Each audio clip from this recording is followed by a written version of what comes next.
તો એમસી મેકડ્રોનના આજે આપણે ક્રેશ ટેસ્ટ કરવાના છીએ કે ડ્રોન ક્રેશ થાય છે કે નહીં. સ્પેશિયલ માટેને હું ઘરે ઉડાવીશ અને ઘરે બહુ બધા ઓબ્જેક્ટ છે, દિવાલ છે, મતલબ સોફા છે, કેટલીક વસ્તુઓ છે. તો ડ્રોનનું ઓપ્ટિકલ સેન્સર કેવું કામ કરે છે એ વિડીયો તમને દેખાડવાનો છે. વિડીયો તમે શીખી જોજો. ડ્રોન ક્રેશ થાય છે કે નહીં તમને વિડીયો જોવા મળશે. તો મારું ડ્રોન ઉડાવીશ બેટા. ચલો ડ્રોનમાં બેટરી નાખીએ, ડ્રોનના ફ્લાય કરીએ.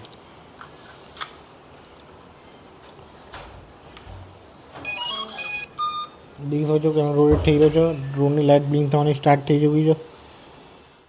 તો આ ડ્રોનનું રિમોટ છે. આ રિમોટના મેં કરી દીધું છે. ડ્રોનના 1 કિટ ઓફ કરી ચલો. તો દેખી શકો છો ડ્રોન આપણું ફ્લાય કરવાનું સ્ટાર્ટ થઈ ગયું છે.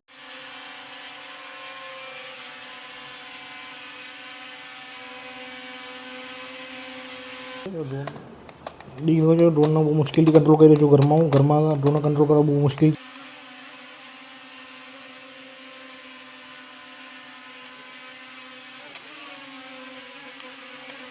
કેમ કે દિવાલ બિલકુલ આસપાસ છે. ડ્રોન આપણું કંટ્રોલ કરવામાં બહુ મુશ્કેલ પડી રહ્યું છે. ડ્રોનને આપણે આ બાજુ બોલાવીએ.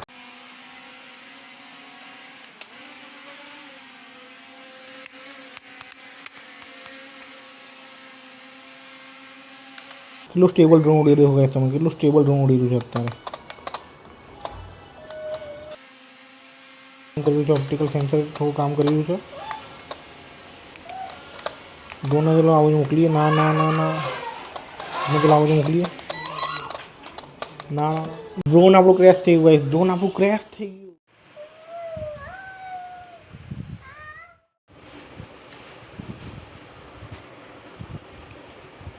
ડ્રોન આપણે આ ઘરે ફ્લાય કર્યું હતું. દેખી શકો છો ડ્રોન આપણું ક્રેશ થઈ ગયું હતું.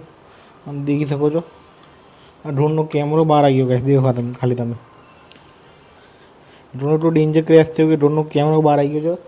મેક્સિમમ આ ડ્રોન રિપેર નહીં થાય ગઈ સારી વાર, કેમ કે આનો કેમેરો જ બહાર આવી ગયો છે. કેમેરો અત્યારે કામ કરે છે પણ અત્યારે એવું બાબુરું બહાર આવી ગયું છે. મટીરિયલ પૂરું પાછળનું જે આ દેખી શકો છો આમ આ બી ડેમેજ થઈ ગયું છે. આ રીવા એટલા ડ્રોનો સ્ટેબલ એ કરના ફ્લાય કરી છે. ડ્રોનનું સેન્સર કરી કામ કરે છે, કરી કામ નથી કરતું. તમે ઘરે ફ્લાય કરવાનું વિચાર્યો હોય, એમથી મેં ડ્રોન પ્રેક્ટિસ કરી હોય, તમે પ્રોફેશનલ રીતે મતલબ 2-3 ડ્રોન ઉડાવી નાખ્યા હોય, 2-3 ડ્રોન તમે ફ્લાય કર્યા હોય, તમને થોડો આઈડિયા આવ્યો હશે કે ઘરે રીતે ફ્લાય કરાય, તો તમે ઘરે ફ્લાય કરજો. જો તમે બિગિનર છો, તમે ડ્રોન ફ્લાય કરતા નથી આવડતું, તમે નવું ડ્રોન બાય કર્યું છો, મારી સલાહ છે તમે ઘરે તમે ડ્રોન ફ્લાય ના કરતા ગાઈસ. કેમ કે મેં ફ્લાય કર્યું એનું રિઝલ્ટ તમે દેખી શકો છો. આ રીવા